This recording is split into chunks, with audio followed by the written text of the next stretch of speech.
se você já sonhou em fazer um Ironman, nesse vídeo eu vou te contar tudo sobre a minha primeira experiência de prova de Ironman, todos os desafios que eu encontrei, frustrações, traumas e é óbvio, no final a gente vai analisar os dados da minha performance, entender tudo o que aconteceu no mínimo detalhe. Então vem comigo e bora pro vídeo.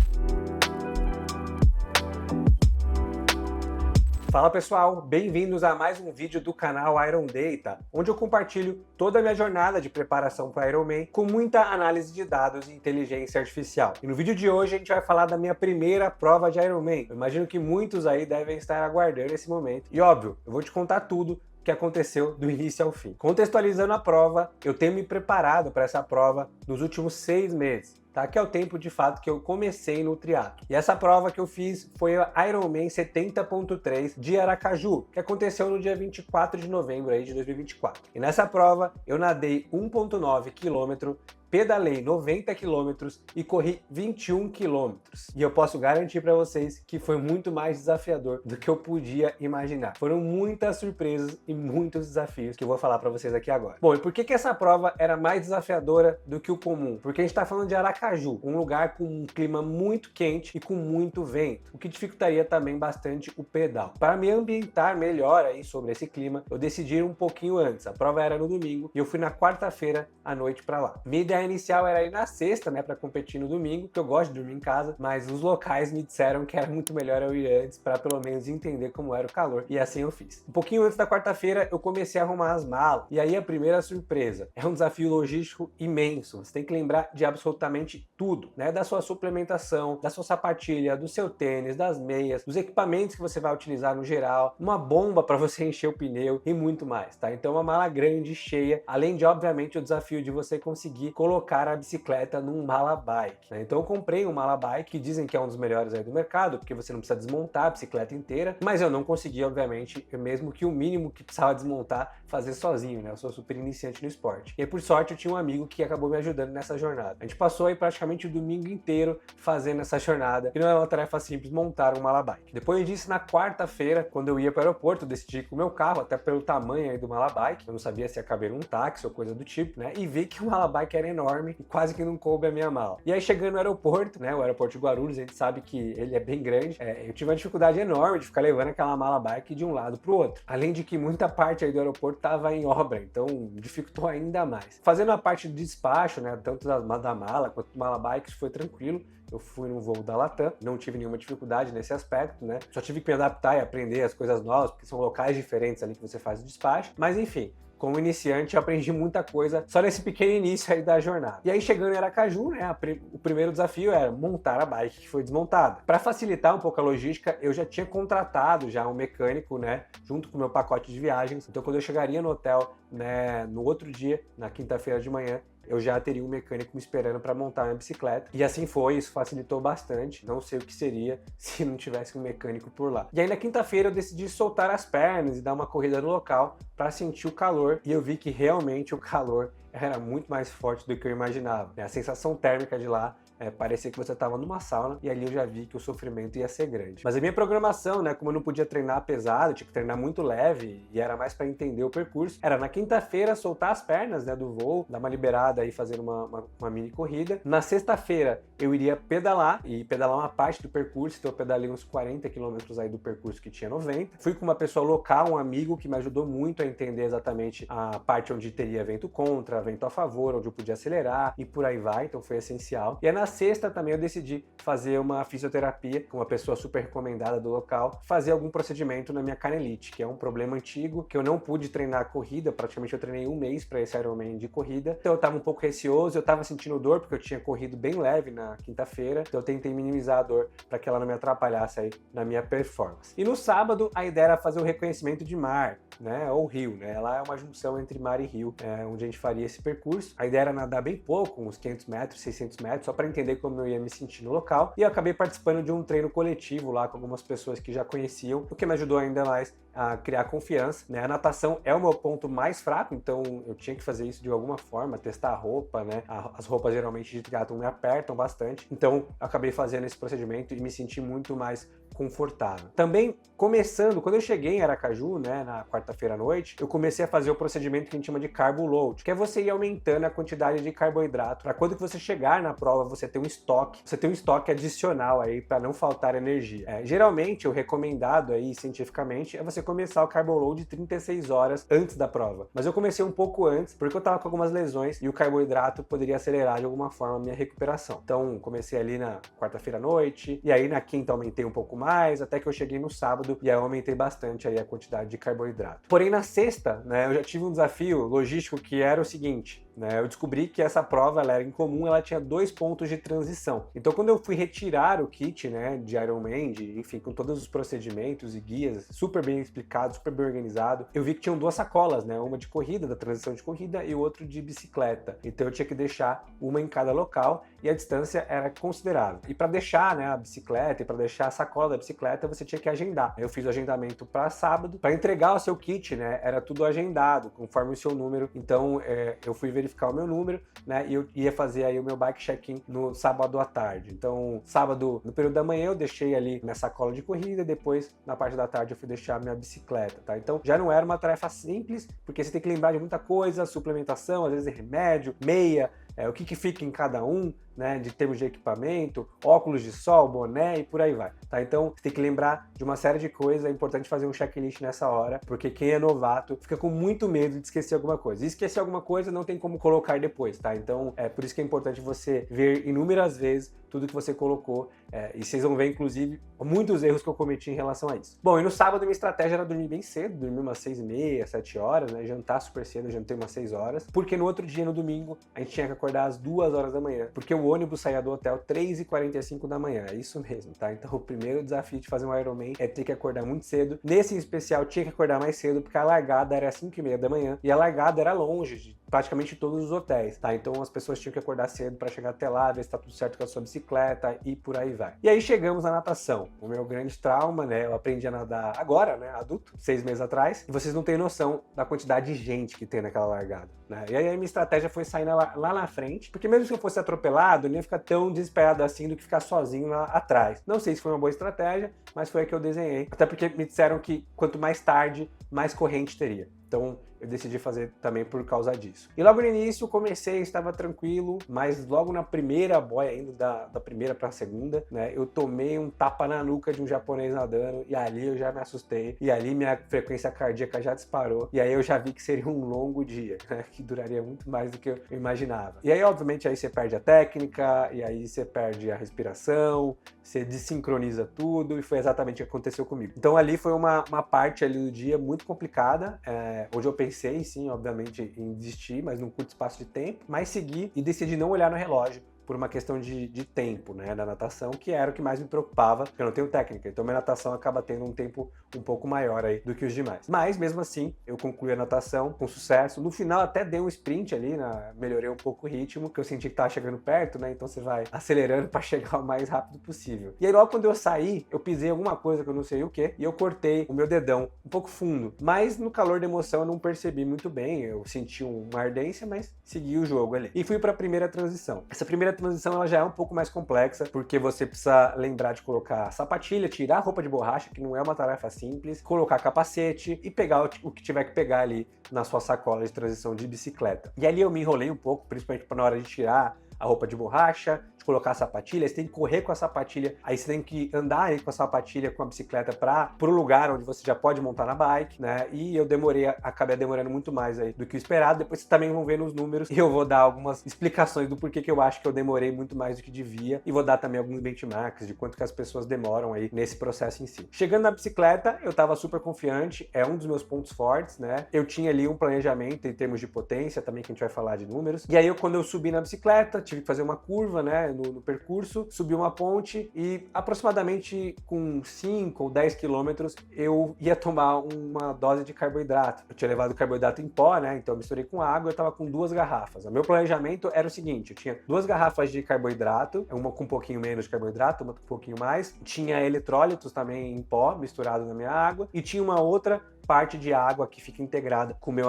aerobar. E aí aconteceu o seguinte, né? Eu percebi quando eu fui tomar a garrafa de carboidrato, eu percebi que ela tinha caído. E aí o primeiro desespero começou a vir à tona, né? Eu teria que tomar 100 gramas de carboidrato por hora, que era o que eu tinha planejado com a minha nutricionista, e aí eu teria que fazer isso com a metade do carboidrato. Quem sabe quem pratica ciclismo não é uma tarefa simples, porque é o esporte mais longo do triatlo. Então eu teria que ficar ali pelo menos 2 horas e meia, mais ou menos, com metade do carboidrato, e fiquei com um medo enorme, né, de faltar energia no meio do caminho, de quebrar na prova e tal. Porém, andando um pouco mais, eu percebi um outro problema, que foi um problema que eu já estava carregando há muito tempo nos treinos. Eu estava com algumas assaduras muito fortes por causa do ciclismo. Quem faz ciclismo sabe que isso é um problema recorrente. Mas eu acabei não parando, porque eu estava no pico dos treinos, né? E não sabia que isso podia se agravar. Eu já estava com algumas bolhas, já estava uma situação terrível. E logo quando eu fui fazer o reconhecimento do percurso, eu vi que a dor, ela estava forte, mas eu não imaginei no que podia acontecer. Principalmente porque quando você faz a prova de triatlon, você não faz com uma roupa de ciclismo, né? Que é um bretelle, por exemplo. Você faz com uma roupa de triatlon, onde o estofado que você senta na bicicleta, ele é bem mais fino. E eu não calculei isso, não imaginei que aquilo poderia me prejudicar muito na prova. Então logo em seguida aí que eu perdi a garrafa, eu comecei a sentir dor, até que eu senti rasgar a minha pele, e eu tinha percebido que eu rasguei a virilha. E aí um outro desespero bateu na minha cabeça, né? Porque eu não conseguiria fazer muita força na bicicleta, sendo que era um dos meus pontos fortes. E eu acabei segurando um pouco a perna, porque toda vez que eu pisava muito forte, eu sentia rasgar um pouco mais a virilha. E foi um terror sem fim, né? Eu fiz 2 horas e meia de pedal, sofrendo. A cada 5 minutos eu tinha que levantar um pouco do selim, né? Do banco da bicicleta, tipo, empinar assim pra não doer, parar de arder um pouco. Então, foi um dos piores pedais que eu já fiz na minha vida em termos de sensação. Não consegui curtir nada, uma modalidade que eu gosto muito. Mas eu não senti falta de energia, né? Mas, obviamente, também porque eu não coloquei muita energia na bicicleta. E quando eu cheguei na transição 2, né? Que a gente chama de onde você faz a transição de bicicleta para corrida, eu foquei em pegar meus carboidratos que eu tinha lá, né? Que era em gel, e alguns remédios. Ah, um detalhe importante. Eu tenho um problema crônico de enxaqueca, tá? Desde a minha adolescência. E para fazer esse Iron, eu tive que fazer um tratamento com o meu neurologista, que é um tratamento que se chama Ingalit, é um remédio novo que chegou no Brasil. Eu tenho que tomar uma injeção por mês para reduzir o risco aí de enxaqueca. E de fato isso tinha reduzido bastante nos treinos. Mas acho que o calor de Aracaju era tão grande, né? E o calor é um dos gatilhos de enxaqueca, que logo quando eu saí da água, eu já senti minha enxaqueca vindo, tá? Então na bicicleta também eu tive esse problema da dor de cabeça. Porém eu tomei um remédio de dor de cabeça logo no começo do pedal, e isso minimizou bastante a minha dor de cabeça. Mas quando eu cheguei na transição para colocar o tênis de corrida, eu senti a dor de cabeça voltando. Então eu tinha que pegar minha sacola de remédios ali, que era outra sacola de remédios. Também peguei meus carboidratos, né, e fui fazer a corrida. Quando eu comecei a fazer a corrida, eu estava me sentindo bem, fiz o primeiro quilômetro bem, e do nada, absolutamente do nada, o meu corpo desligou, faltou energia, não conseguia fazer nada, né, e eu entrei num modo zumbi, né, num modo sobrevivência. E ali bateu um desespero grande, obviamente, e eu comecei a pensar o que poderia ser. Né? Imaginei que poderia ter sido a falta de carbo, então eu comecei a ingerir muito carbo, né? A cada 2 km, a cada 1 km eu ia lá e ingeria um carboidrato. Também em todos os postos de hidratação eu tomava água, isotônico, né? Porque também podia ser falta de hidratação, sei lá. Então eu tentei me cercar de tudo que poderia ser o problema, né? Até que no quilômetro 8 ou 9, mais ou menos, eu comecei a me sentir bem. E aí foi quase como uma fênix, meu corpo meio que religou. E eu comecei a voltar pro ritmo que eu tinha planejado. Né? Mas até aí já tinha passado bastante tempo, eu estava praticamente na metade da corrida. Mas eu terminei bem, né? No último quilômetro, por exemplo, eu fiz no ritmo que era para eu ter feito a corrida. E eu terminei meio que com uma sensação, nossa, eu tô tão bem, sem dor, sem nada, né? Eu deveria ter, né, acelerado o passo. Mas ao mesmo tempo, fiquei feliz e orgulhoso de ter conseguido finalizar, mesmo com tantos desafios aí ao longo do caminho. E muita coisa eu aprendi, obviamente, né? Vocês devem ter percebido inúmeros erros aí.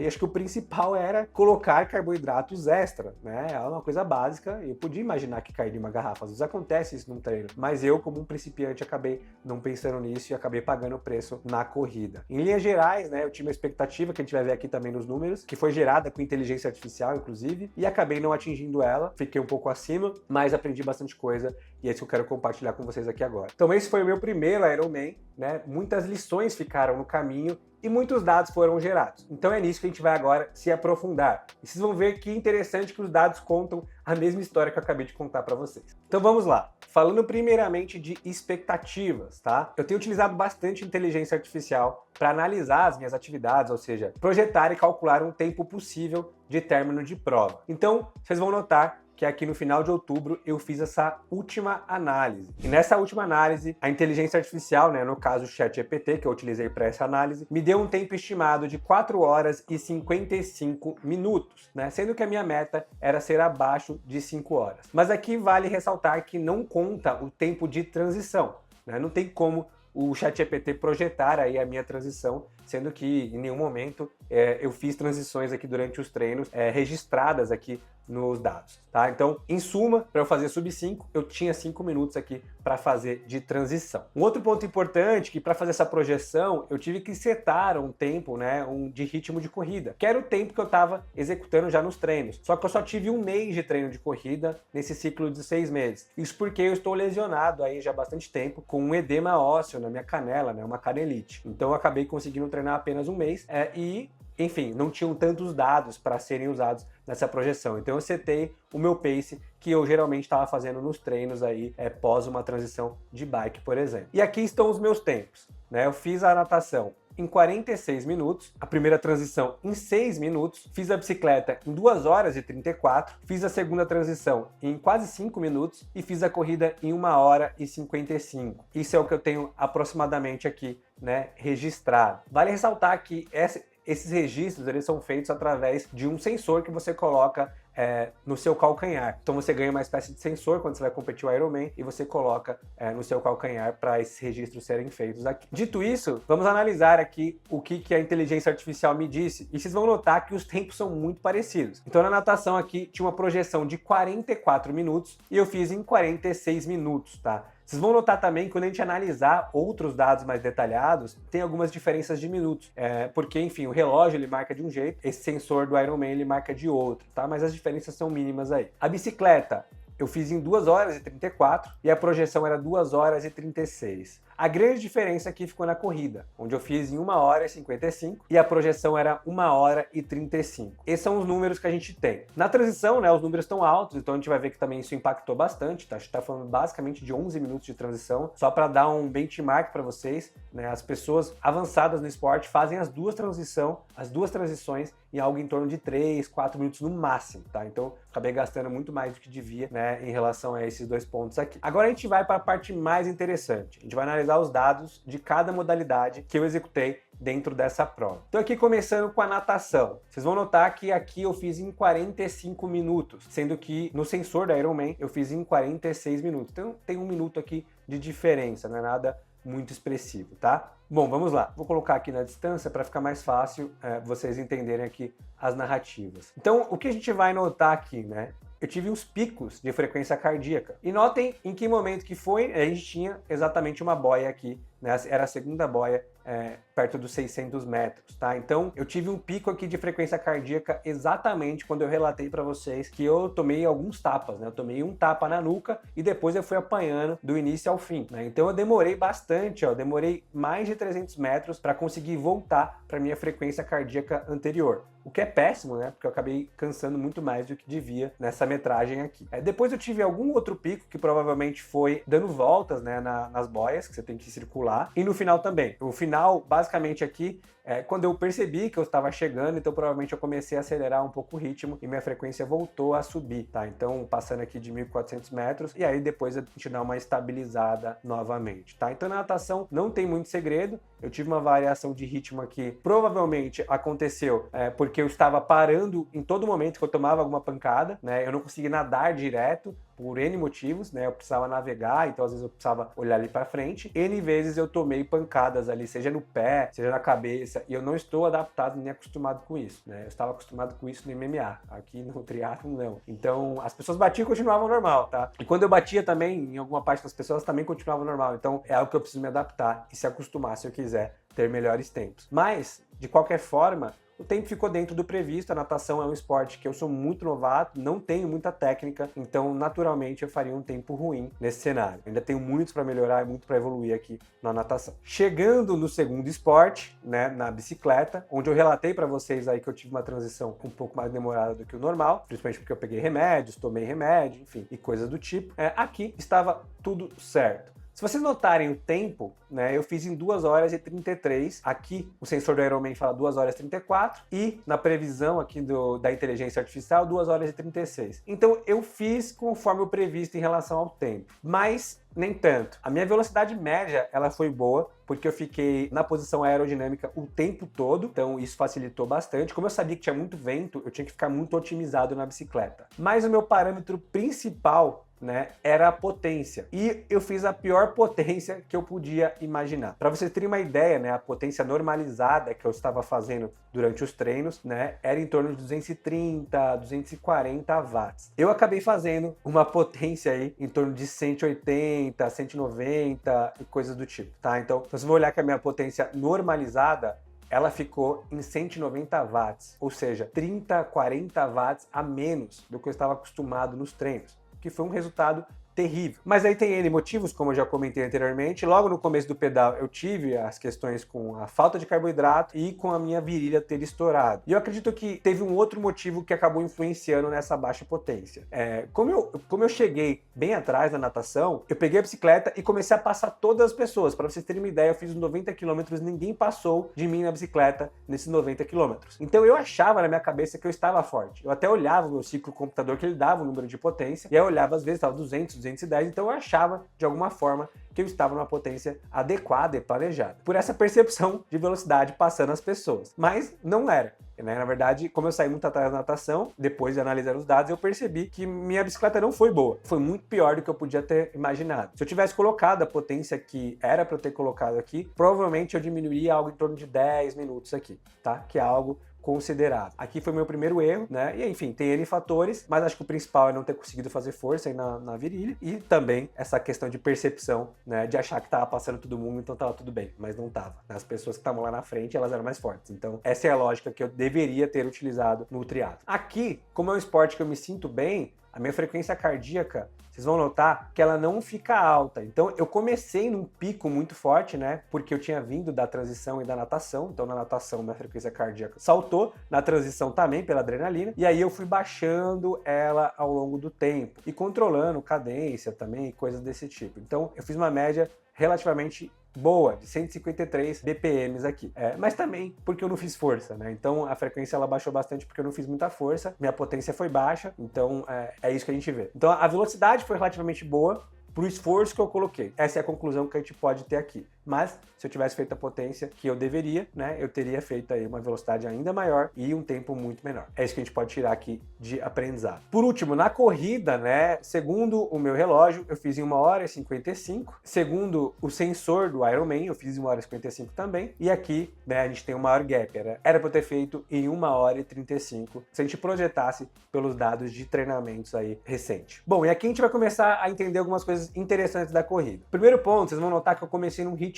muito bom, que era o ritmo que eu tinha planejado, né? Um ritmo aí de 4,30, 4,20 ou coisas do tipo. E aí ele foi aumentando. Vamos colocar na distância aqui para a gente visualizar melhor. Então aqui, logo no segundo quilômetro, a gente já começa a ver o meu ritmo piorando significativamente. Aqui a gente chega a 6, olha que interessante. E aqui foi exatamente a hora que eu falei que faltou energia. Então eu fiz o primeiro quilômetro e é como se meu combustível tivesse esgotado a gasolina, tá? Meu corpo simplesmente não funcionava, foi uma sensação terrível. Não pensei em desistir, mas tive que diminuir muito o ritmo, me hidratar bastante, ingerir muito carboidrato em gel para ver se voltava a energia. E ela demorou muito mesmo para voltar. E aqui vocês vão notar também que a gente tem alguns picos para baixo, que foram os picos que eu sentia muito calor e que eu parava, de certa forma, para tomar água, gelo e etc. Mas aqui eu já estava melhorando bastante o meu ritmo. E olha que interessante, chegando aqui mais ou menos no final, né, faltando